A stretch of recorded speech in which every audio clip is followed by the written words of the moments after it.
వచ్చిన తర్వాత ఒక్కొక్క ముద్ర ఒక్కొక్క బ్రాండ్ ఉంటుంది. అలాగే టీడీపీకి ఉన్న బ్రాండ్ ముద్ర అన్నా క్యాంటీన్లు.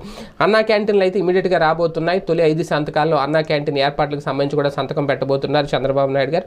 అయితే రాష్ట్ర వ్యాప్తంగా ఇప్పుడు 5 రూపాయలకే నాణ్యమైన ఆహారాన్ని అందించే అన్నా క్యాంటీన్ ఆల్రెడీ 12వ తారీఖున ప్రమాణ స్వీకారం చేస్తే 10వ తారీఖున ఈ హిందూపురంలో బాలయ్య నియోజకవర్గంలో అన్నా క్యాంటీన్ ప్రారంభించేశారు.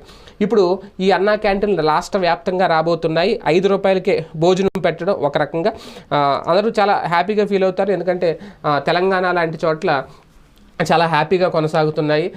పేదలు ఎందుకంటే ఆ క్వాలిటీ అలా మెయింటైన్ చేస్తే 5 రూపాయలకి నాణ్యమైన భోజనం చేస్తే అక్కడ సాఫ్ట్వేర్ ఎంప్లాయీలు కూడా తింటూ ఉంటారు. చాలా చోట్ల చూస్తూ ఉంటాయి.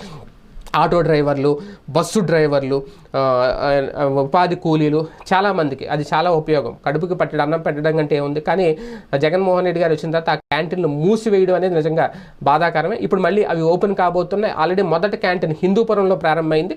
ఇప్పుడు రాష్ట్ర వ్యాప్తంగా ఆ క్యాంటీన్లు